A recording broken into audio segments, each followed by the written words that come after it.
శ్రీకృష్ణ జగద్గురు పరబ్రహ్మణే నమః. ఓం నమో శ్రీ వేదవ్యాసాయ నమః. ఓం మద్గురు శ్రీ పూర్ణానంద స్వామినే నమః. ఓం శుక్లాంబరధరం విష్ణుం శశివర్ణం చతుర్భుజం ప్రసన్నవదనం ధ్యాయేత్ సర్వవిఘ్నోపశాంతయే. ఓం వ్యాసాయ విష్ణురూపాయ వ్యాసరూపాయ విష్ణవే నమో వై బ్రహ్మనిధయే వాసిష్ఠాయ నమో నమః. ఓం నారాయణం నమస్కృత్య నరం చైవ నరోత్తమం దేవీం సరస్వతీం వ్యాసం తతో జయముదీరయే. శ్రీ భగవద్గీత శ్రద్ధాత్రయ విభాగ యోగము. కాబట్టి వాస్తవానికి తపస్సు అంటే మన యొక్క మానసేంద్రియాలలో ఉన్నటువంటి కల్మషాలు మలినాలు మొత్తం కూడా నశింపజేసుకోవడమే కానీ శరీరాలను బలహీనం చేయడం కాదు అని కదా తెలియాలి. కాబట్టి తపస్సునే అనుసరించాలి, ఆశ్రయించాలి. అంటే దేహేంద్రియాలను తప్పింపచేయాలి. తనకు ఇతరులకు కూడా ప్రమాదాలను కొని తెచ్చేటువంటి క్రూరమైన తపస్సులను చేయకూడదు కదా. అందుకే ఈ ప్రాపంచిక సంబంధమైన దేహాదుల యొక్క బలాలు, అండదండలు, ఆర్థిక బలాలు ఎన్ని ఉన్నప్పటికీ కూడా దైవికమైనటువంటి బలం లేకపోతే అవన్నీ కూడా ప్రయోజనం లేనివే అవుతాయి కదా. కాబట్టి క్షుద్రమైనటువంటి నశించిపోయే బలాలు కలిగిన వారు దైవం పట్ల ఎటువంటి ఆసక్తి లేనటువంటి వారు ఎవరైనా సరే వారిని అందరినీ కూడా అసురుల క్రిందే కదా లెక్క కడతాము. అంటే ఈ యొక్క కోరిక వాసన మానవుల యొక్క మానవత్వాన్ని, వాటి యొక్కకి ఆ మానవత్వానికి అంతర్గతమైనటువంటి దేవత్వాన్ని కూడా హరించి వేస్తుంది. వారి యొక్క పారమార్థిక చింతన కూడా లేకుండా చేసి నిజాత్మ స్వరూపాన్ని కూడా ఆవరించి కనబడకుండా చేసి వారలను మరి అసురులుగా మార్చివేస్తుంది. కాబట్టి అటువంటి కామవాసన బలాలను వదిలివేయాలి. ఈ అసుర స్వభావాలకు ఏ విధంగా అంటే ఈ యొక్క కామమే బలము, రాగమే బలము. ఆ దైవీ సంపద కలిగిన వారికి భక్తే కదా బలము, జ్ఞానమే కదా బలము. కాబట్టి ఈ యొక్క కోరిక, ఆసక్తి మొదలైనటువంటి బలాలను వదిలివేయాలి. భక్తి, జ్ఞానము మొదలైనటువంటి బలాన్ని, దృఢత్వాన్ని స్వీకరించాలి కదా. అంటే ఈ బలహీనమైనటువంటి శరీరాన్ని క్షీణింపజేసే ఉపవాసాదుల చేత ఇంద్రియాలను కృషింపజేసేటువంటి వారు ఆసుర స్వభావం కలిగిన వారు అని కదా చెప్పబడింది. దేహం యొక్క ఆరోగ్యం కోసం వ్రతాలు మొదలైనవి నిమిత్తం, ఆ యొక్క వ్రతాదుల నిమిత్తం ఉపవాసాన్ని అప్పుడప్పుడు అనుసరించడం మంచిదే. అయినప్పటికీ కూడా అది మితము తప్పి మాత్రం ఉండకూడదు. అలా మితము తప్పినట్లయితే అది ఆసురికమైనటువంటి తపస్సే అవుతుంది. ఎలాగంటే పుట్టలో ఉన్న పామును చంపాలి అన్నప్పుడు పుట్టను కొడితే పాము చావదు కదా లోపల ఉన్నది. కాబట్టి కేవలము ఈ బహుకాలమైనటువంటి దీర్ఘమైన ఈ శుష్కమైన బలహీనమైనటువంటి ఉపవాసాదుల చేతలోన ఉన్నటువంటి దుష్ట సంస్కారాలు నశిస్తాయా? మరి దుష్ట సాంగత్యం అనేది నశిస్తాయా? అవి అలా నశించవు కదా. కొందరు తమ యొక్క ఆ ఉపవాసాదులను గురించి కూడా ఇంకా గొప్పగా చెప్పుకుంటారు. కానీ పరమాత్మ అయితే అసలు ఏనాడు వాటిని గురించి మెచ్చుకోలేదు. పైగా అటువంటి దేహాలను క్షీణింపజేసేటువంటి వారు రాక్షస స్వభావులు అని కదా చెప్పివేశారు. కాబట్టి సాధకులైన వారు ఈ విషయంలో జాగరూకులై ఉండాలి. భగవానుడు తెలియజేసినట్లుగానే సరి అయినటువంటి ఆహారము, సరి అయినటువంటి విహారము చేస్తూ మానవ స్థితి నుండి కూడా మాధవ స్థితికి మరి ఎగబ్రకాలే కానీ ఇంకా కూడా అసుర స్థితికి, రాక్షస స్థితికి దిగజారకూడదు కదా. కాబట్టి అటువంటి బలహీనమైన దేహాన్ని బలహీనపరిచే ఉపవాసాదుల ద్వారా వారి యొక్క శరీరాల లోపల ఉన్నటువంటి పరమాత్మను కూడా కృషింపజేస్తూ ఉన్నారు అనే పరమాత్మ చమత్కారంగా తెలియజేసి, వాస్తవానికి విచారించి చూసినట్లయితే నిరాకార నిర్వికార స్వరూపుడు ఆకార రహితుడు, సర్వము తానే అయిన సర్వాకారము అయినటువంటి ఆయన ఏ మార్పులకు లోను కానటువంటి ఆయన కృషించడం ఏమి, అభివృద్ధి చెందడం ఏమి అయినప్పటికీ కూడా అటువంటి ఆసురీ సంబంధమైనటువంటి శుష్కోపవాసాదులను చేసేటువంటి వారి యొక్క చర్యను మరి ఏ విధంగా నిందించడానికి భగవానుడు ఈ విధంగా పలికారు. లేక కృషింపజేస్తున్నారు అంటే వారి యొక్క ఆజ్ఞను కూడా నిరాకరిస్తూ ఉన్నారు అని చెప్పవచ్చు కదా. అయితే భగవానుడు అసలుకు దూరంగా లేడని, ప్రతి ఒక్కరి యొక్క శరీరం లోపల ఈ పంచకోశాలకు అంతరంగా దాగి ఉన్నారు అనే కదా మనకి స్పష్టపడుతూ ఉన్నది. కాబట్టి పాప ప్రసిద్ధమైనటువంటి ఆచరణను వదిలివేయాలి. వివేకము, ఆత్మతత్వ విచారణము మొదలైనటువంటి పరమాత్మతత్వం యొక్క శాశ్వతత్వ వివేకాన్ని మరి తెలుసుకొని ఆ వివేకాన్ని కలిగి ఉండి ఇంకా కూడా ఆత్మతత్వ జ్ఞాన విచారణను చేస్తూ పంచకోశాలను వేరు చేసి నిజమైన శరీరమునందే భగవంతుణ్ణి కనుగొని జనుడు కృతార్థులు కావలసి ఉన్నది. ఇంకా కూడా ఈ దేహాన్ని బలహీనపరిచేటువంటి శుష్కోపవాసాదుల చేతలోన ఉన్నటువంటి ఆత్మను బాధించకుండా మధ్య మార్గము అంటే చేపట్టి మితమైన ఆహారాన్ని, శరీరానికి ఏమాత్రం మొత్తు, బద్ధకము, మందత్వము, నిద్ర, సోమరితనము అనేది లేకుండా ఉండడం కోసం శరీరం అదనంగా భోజనం చేయకుండా, మరి శరీరానికి బలహీనత రాకుండా మితంగా భోజనము చేస్తూ సాత్వికమైనటువంటి ఆహారాలనే స్వీకరిస్తూ ధ్యానము మొదలైనటువంటి వాటి చేత దైవం యొక్క అనుభూతిని పొంది కృతకృత్యులు కావలసింది. అసుర స్వభావం కలిగినటువంటి వారు డంబము, అహంకారం కలిగిన వారై ఉంటారు. కామము, రాగము, పశువు సంబంధమైన బలం కలిగిన వారై ఉంటారు. ఇంకా ఆత్మతత్వాన్ని జ్ఞానము లేనటువంటి అవివేకులై ఉంటారు.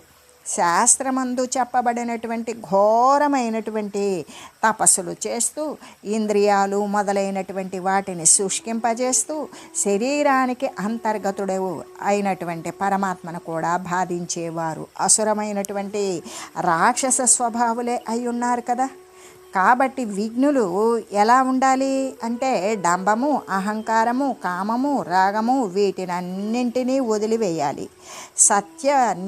నిత్య శాశ్వతమైనటువంటి పరమాత్మ తత్వాన్ని గురించి తెలుసుకున్నటువంటి వివేకవంతులే శాస్త్రము ద్వారా చెప్పబడినటువంటి ఆ ప్రకారమే అనుసరిస్తూ కేవలము శుష్కోపవాసాదులను ఆశ్రయించకుండా మితమైన ఆహారాలను ఇంకా సాత్వికమైన ఆహారాన్ని కూడా సేవిస్తూ లోన ఉన్నటువంటి ప్రతి శరీరాంతర్గతంగా ఉన్నటువంటి పరమాత్మను భక్తిపూర్వకంగా ధ్యానించాలి అనే చెబుతూ ఇంకా కూడా 3 రకాలైనటువంటి ఆహారము, యజ్ఞము, తపస్సు, దానాలను గురించి తెలియజేస్తూ ఆహారస్త్వపి సర్వస్య త్రివిధో భవతి ప్రియః యజ్ఞస్తపస్తథా దానం తేషాం భేదమిమం శృణు. ఆహారం కూడా సర్వులకు అంటే సత్వము, రజస్సు, తమస్సు అనేటువంటి ఈ 3 గుణాలను బట్టి కూడా 3 విధాలుగా ఇష్టమై ఉంటుంది. ప్రతి ఒక్కరికి ఆహారం అవసరమే. అయినా కూడా ఒక్కొక్క గుణముతో నిండి ఉన్నటువంటి వానికి ఒక్కొక్క రకమైనటువంటి ఆహారం ఇష్టమై ఉంటుంది. అంటే అలాగే యజ్ఞమైనా సరే, తపస్సు అయినా సరే, దానం కూడా జనులకు 3 విధాలుగా ఇష్టమై ప్రియమై ఉంటుంది. ఆ యొక్క ఆహారాదుల భేదాన్ని గురించి తెలియజేస్తాను విను అని పరమాత్మ తెలియజేస్తూ ఆహారము మొదలైనటువంటి 4 గురించి కూడా చెప్పదలంచారు పరమాత్మ. భగవానుడు వానిలో ఆహారాన్ని గురించే మొట్టమొదటగా ప్రస్తావించడం అనేటువంటిది మనం గమనించవలసినటువంటి విషయం. జీవుణ్ణి ఆధ్యాత్మిక సాధన క్రమంలో ఆహార శుద్ధి అనేటువంటిది ప్రప్రదమైనటువంటిది కదా అనే చెబుతూ ఆహార శుద్ధి చేత చిత్తశుద్ధి అనేది ఏర్పడుతుంది. ఆ చిత్తశుద్ధి చేతనే జ్ఞానోదయము సంభవిస్తుంది. ఆహారము గనక శుద్ధంగా లేదనుకో మనస్సు కూడా మలినంగా ఉంటుంది కదా. దాని వలన లక్ష్యప్రాప్తి అనేది చేకూరుతుందా? ఎప్పటికీ చేకూరదు. జీవుడు కొనసాగించేటువంటి ఆధ్యాత్మిక సాధనా క్రమంలో ఆహార శుద్ధి అనేటువంటిది చాలా దృఢతరమైనటువంటిది, మొట్టమొదటిది. అందుకే పరమాత్మ ఆహారం గురించే మొట్టమొదట ప్రస్తావన చేయడం జరిగింది. ఆహార శుద్ధి చేతనే చిత్తశుద్ధి ఏర్పడుతుంది, చిత్తశుద్ధి చేతనే జ్ఞానోదయం సంభవిస్తుంది. అదే ఆహారం గనక శుద్ధంగా లేదనుకో మనస్సు కూడా మలినంగా ఉంటుంది. దాని వలన లక్ష్యప్రాప్తి అనేది చేకూరకనే ఉంటుంది కదా అని చెబుతూ ఆహార శుద్ధి అనేటువంటిది మనకి భారతంలో ఒక విషయాన్ని గుర్తుకు తెస్తూ ఉన్నది. దాని గురించి ఇప్పుడు తెలియజేసుకుందాం. మనకి యుద్ధం అనేటువంటిది, భారత యుద్ధం, కురుక్షేత్ర యుద్ధం అనేటువంటిది ముగిసిన తర్వాత భీష్మాచార్యులు అంపశయ్య మీద పడుకొని ఉండారు. అప్పుడు పాండవులు విజయం గాంచారు. కౌరవాదులు వారి యొక్క తరపు సైన్యం అంతా కూడా నశించిపోయింది. భీష్మాచార్యులకి ఒక వరం అనేటువంటిది ఉన్నది. శంతన మహారాజు ద్వారా ఆయనకి మరి ఇవ్వబడినటువంటి వరం. తన ఇష్టమైనప్పుడు మాత్రమే శరీరాన్ని వదలగలిగినటువంటి స్థితి అనేది తనకి అప్పుడు ఆ విధంగా మార్గశిర మాసంలో శరీరాన్ని వదలడం భీష్మాచార్యులకు ఇష్టం లేదు. అందుకని అర్జునుడికి చెప్పాడు. ఆ యొక్క బాణాల చేత ఒక అంపశయ్య అనేటువంటిది ఒక పడకలాగా నిర్మాణం చేయించారు. దాని మీద పడుకుండిపోయారు. ఆ బాణాలు గుచ్చుకుంటూ ఉన్నా సరే, నొప్పి పుడుతూ ఉన్నా సరే, తన యొక్క బాధని భరిస్తూ కూడా తన ప్రాణాలను ఉత్తరాయణం వచ్చిన తర్వాతే వదలాలి అని నిర్ణయించుకొని మరి ఉత్తరాయణం కోసం వేచి ఉన్నప్పుడు ఈ ధర్మరాజాదులంతా కూడా ఇక ఎవరికి ఇవ్వవలసినటువంటి శ్రాద్ధ క్రియలు అనేవి అందరికీ ఇచ్చివేసిన తర్వాత ఇంకా సర్వజ్ఞుడు అయినటువంటి భీష్మాచార్యుని వద్ద కొన్ని ధర్మ సంబంధమైన విషయాలు తెలుసుకోవాలి అని వారంతా కూడా అంపశయ్య మీద ప్రాణాలు నిలబెట్టుకుంటూ ఉన్నటువంటి ఎల్లవేళ పరమాత్మ తత్వాన్ని ధ్యానించేటువంటి ఆ భీష్మాచార్యుని వద్దకు వెళ్ళేవారు. వెళ్ళి ఆయన ద్వారా ఈ యొక్క ధర్మ సంబంధమైనటువంటి జ్ఞానాన్ని రోజు వింటూ ఉండేవారు. అయితే అలా అంపశయ్య మీద పరుండి కూడా భీష్మాచార్యులు ఆ ధర్మరాజు ఇంకా కూడా వాళ్ళ యొక్క తమ్ముళ్ళు భీముడు, అర్జునుడు, నకులుడు, సహదేవుడు ఇంకా వారిని అనుసరించేవారు. ఇంకా ద్రౌపది వీళ్ళంతా కూడా ఆ భీష్మాచార్యుల్ని అంపశయ్య మీద ఉన్నప్పుడు మరి ఈయన శరీరం పోతే మనకు మంచి చెడు ధర్మ విషయాలు ఎవరు తెలియజేస్తారు అని ఆయనను రోజు కూడా కలిసి ఆయన ద్వారా ధర్మబోధ అనేది వినేవాళ్ళు. ఇలా ఇక ఆయన హితబోధలు చేస్తూ ఉన్నారు. ఉత్తరాయణ పుణ్యకాలమునందే దేహాన్ని వదలాలి అని ఆలోచన చేసిన ఆ మహనీయుడు ఏం చేశారంటే అంతకాలం వరకు కూడా ఊరకనే ఎందుకు ఉండాలి అని భావన చేశారు. ఆ కొద్దిపాటి మిగిలిన సమయం కూడా ధర్మం బోధకే వినియోగించాలి అని నిశ్చయించుకున్నారు భీష్మాచార్యులు. పంచపాండవులు, ద్రౌపది ఇంకా కూడా చాలామంది భక్తవరేణ్యులు ఇంకా జ్ఞానము పట్ల ఆసక్తి ఉన్నటువంటి జిజ్ఞాసువులు, మోక్షం చెందాలి అని సాధన చేసేటువంటి ముముక్షువులు, సాధకులు కూడా అందరూ కూడా ఆయన దగ్గరకు చేరి ఏకాగ్రమైనటువంటి మనసుతో శ్రద్ధ భక్తితో కూడుకొని శరీరం అంతా చెవులు చేసుకొని ఆ భీష్మాచార్యులు బోధించేటువంటి భవ్యమైన ఉపదేశాలను వింటూ ఉన్నారు. అప్పుడు అక్కడ వాతావరణం అంతా కూడా బహు ప్రశాంతంగా ఉన్నది, గంభీరంగా ఉన్నది. ఇంకా ఆధ్యాత్మిక వాసనతో మొత్తం నిండిపోయి ఉన్నది.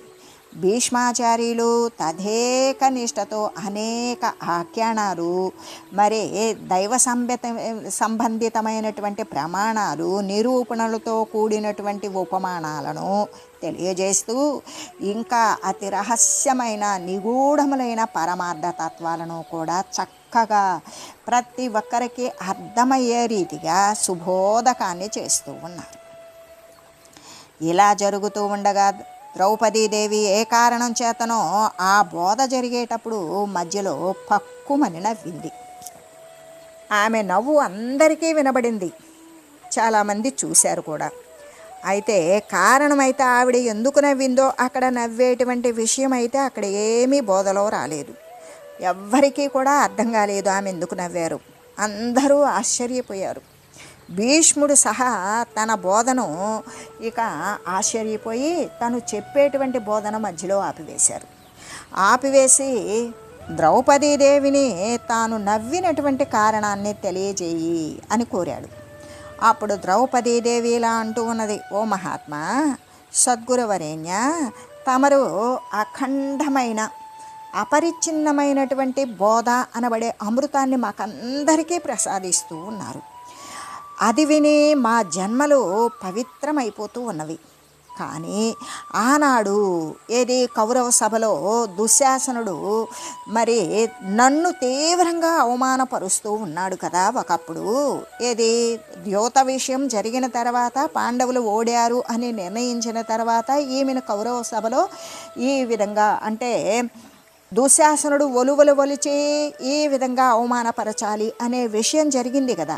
ఆ విషయం భారతంలో మనమందరికీ కూడా తెలిసిన విషయమే. ఆ విధంగా నన్ను అవమానపరిచే సమయంలో తమరు కూడా అక్కడ ఉన్నారు. కానీ ఇప్పుడు చేస్తూ ఉన్నారు చూడండి, అప్పుడైతే ఒక్క ధర్మ సంబంధమైన ఉపదేశం కూడా చేయలేదు తమరు. అటువంటి రాక్షస కృత్యం 10 ముందు కూడా మీరు అతన్ని అసలు ఏమాత్రం ఆపాలి, నివారించాలి అని అనుకోలేదు. ఎందుకు? తమరు ఇప్పుడు చక్కటి ధర్మ సంబంధమైన ఉపదేశాలు చేస్తూ ఉన్నారు. ప్రమాదంతో నిండిపోయిన ఆ సమయంలో మాత్రం మౌనాన్ని ధరించి ఉన్నారు. అది తలంపుకు రాగానే నాకు నవ్వు వచ్చింది. మహాత్మా, తాము అప్పుడెందుకు ధర్మోపదేశం చేసి ఆ దుష్ట కార్యం నుండి దుశ్శాసనుణ్ణి ఆపలేకపోయారు? సెలవీయండి అని ప్రార్థించింది. అప్పుడు ద్రౌపది యొక్క ఆ సహేతుకమైన కారణపూర్వకమైనటువంటి మాటలను విని భీష్మాచార్యులు ఈ విధంగా సమాధానం ఇచ్చారు. అమ్మా, నీవు అడిగినటువంటి ప్రశ్న అయితే చాలా యుక్తియుక్తముగా సరి అయినది, ఖచ్చితముగా సరి అయ్యే ఉన్నది. అప్పుడు నేను దుర్యోధనుని యొక్క పాపపు కూడు తినడం చేత నా రక్తమైతే అప్పుడు మలినమైపోయింది. అలా మలినమై కాలుష్యముతో దోషాలతో నిండిపోవడం వలన సరైన సమయానికి నాకు ధర్మము అనేది స్ఫురించలేదు. ఇప్పుడు అర్జునుని యొక్క బాణ పరంపరల చేత ఎప్పుడైతే బృహన్నలను అడ్డం పెట్టుకొని అర్జునుడు నాపై బాణాలు వేసి నేను ధనుర్బాణాలు క్రింద విడిచిన తర్వాత అర్జునుడి యొక్క బాణ పరంపరల ద్వారా అక్కడ నా శరీరంలో ఉన్నటువంటి మలిన రక్తం అంతా కూడా చిమ్మివేయబడింది బయటికి.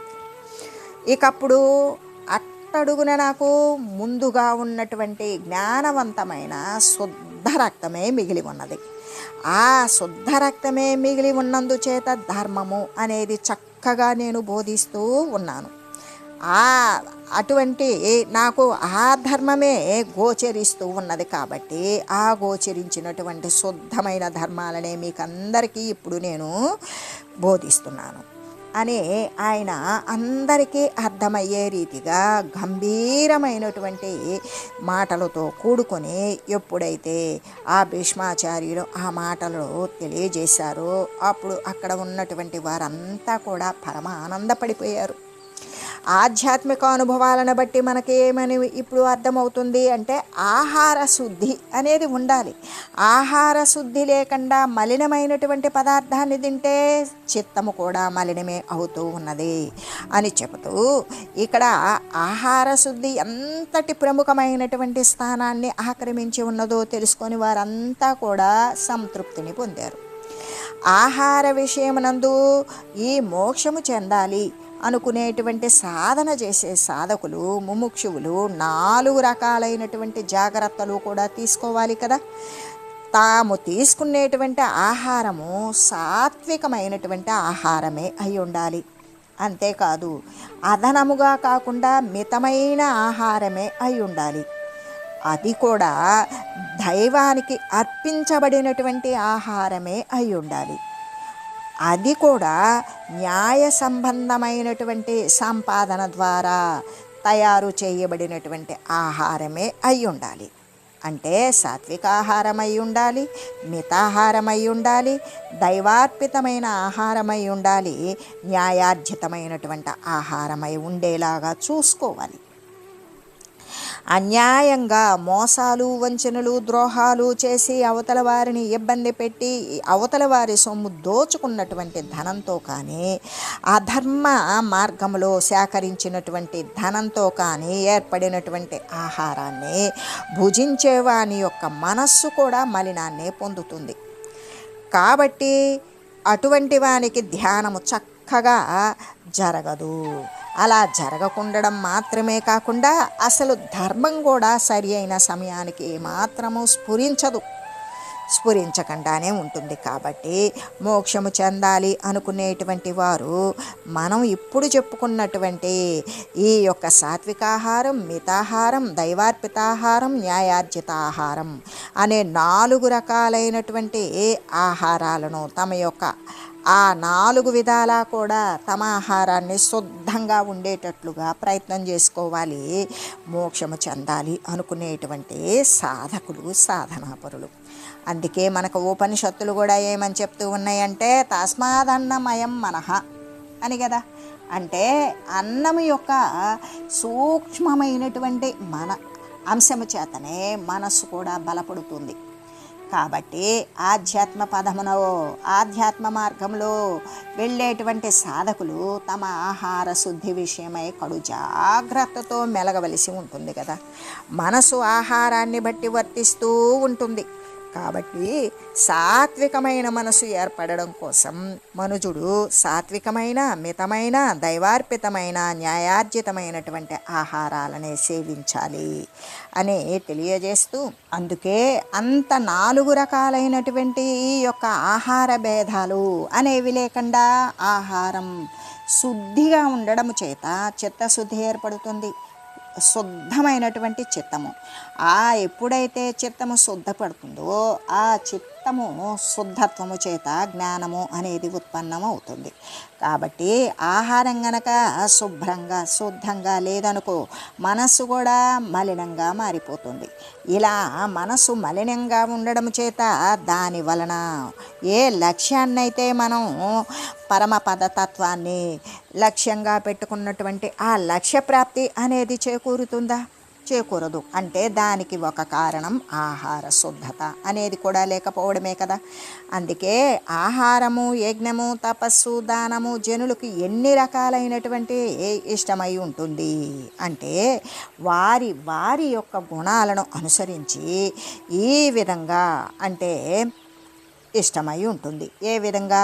సత్వగుణ సంబంధమైనటువంటి వారికి సాత్వికాహారం, రాజస గుణం కలిగినటువంటి వారికి రాజసమైనటువంటి ఆహారం, తామసిక గుణం కలిగినటువంటి వారికి తామసికమైనటువంటి ఆహారం అనేటువంటిది 3 రకాలుగా ఇష్టమై ఉంటుంది అని చెబుతూ ఆయుస్సత్వ బలారోగ్య సుఖ ప్రీతి వివర్ధనా రస్య స్నిగ్ధాః స్థిరా హృద్యా ఆహార సాత్విక ప్రియాః. ఆయుస్సును ఇంకా కూడా మనోబలాన్ని, దేహబలాన్ని, ఆరోగ్యాన్ని, సౌఖ్యాన్ని, ఇష్టాన్ని బాగా వృద్ధి పొందించేటువంటివి అయినా రసము కలిగినటువంటివి, చమురు కలిగినటువంటివి, దేహమునందు చాలా కాలం కూడా అంటే దీర్ఘకాలం చాలా సమయం కూడా నిలవ ఉండేటువంటివి, మనసును రంజింపజేసేటువంటివి ఆహారాలు సత్వగుణం కలిగినటువంటి వారికి ఇష్టాలై ఉంటాయి. ఎలాగంటే జనుల యందు సత్వగుణము అనేది అభివృద్ధి పొందినప్పుడు ఇటువంటి ఆహారమే వారికి రుచిస్తుంది అనే విషయమే కదా. అంటే కారంతోనూ పులుపుతోనూ కూడినటువంటిది రాజసికమైనటువంటి లేకపోతే తామసికమైనటువంటి ఆహారము వారికి ఎప్పటికీ కూడా ప్రీతికరంగా ఉండదు సత్వగుణం అభివృద్ధి చెందినటువంటి వారికి. పైన తెలిపినటువంటి అంటే మనకి ఎటువంటిది అది అంటే మానసిక బలాన్ని కలగజేసేది, ఆయుష్ని పెంపొందించేది, దేహానికి బలాన్ని ఇచ్చేది, ఆరోగ్యాన్ని కలగజేసేది, సౌఖ్యంగా రుచివంతంగా ఇష్టంగా ఉండేటువంటిది, రసము కలిగినవి, చమురు కలిగినవి, దేహమందు శరీరమందు చాలా కాలం పటుత్వం కలిగి ఉంచేవి, మనసుకి ఇష్టములైన ఆహారాలే కదా సత్వగుణం కలిగిన వారికి ఇష్టాలై ఉంటాయి. కాబట్టి ఈ ధ్యానాదులకి ఇటువంటి ఆహారము మిక్కులుగా అనుకూలిస్తాయి.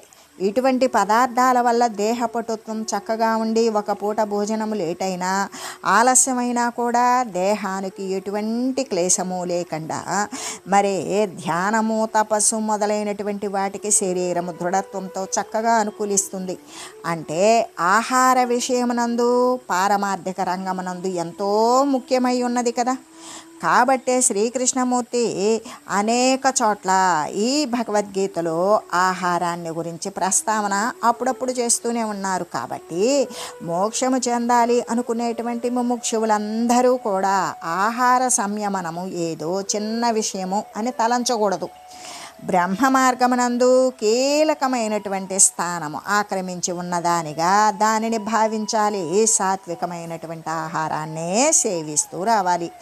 అదే ఎందుకు అంటే ఆహార పదార్థముతోటే శరీరము అనేది నిలబడుతుంది. దాని యొక్క క్రియలు సంబంధమైనటువంటి శుద్ధమైన చిత్తము అశుద్ధమైన చిత్తము అన్నీ కూడా ఆహార పానీయాల ద్వారానే ఏ విధమైన ఆహారాన్ని తీసుకుంటే ఆ విధమైనటువంటి మానసిక శారీరక ప్రవృత్తులు అనేవి ఉంటాయి. కాబట్టి ఈ బ్రహ్మ మార్గమున అంటే ఆధ్యాత్మిక మార్గమున అరుదించేటువంటి వారు ప్రతి ఒక్కరూ కూడా దానినే ఆ సాత్వికమైనటువంటి దానినే సేవిస్తూ ఉండాలి అని తెలియజేస్తూ ఓం మంగళం పావన గీతామాత జయ మంగళం భక్తజనావని బంధ విమోచనే భవభయహారిణి భవ్యదాయిని మంగళం. ఓం మంగళం శ్రీ కురుక్షేత్ర రణక్షోణి విహారిణే పార్థసారథి రూపాయ గీతాచార్యాయ మంగళం. ఓం మంగళం మహత్.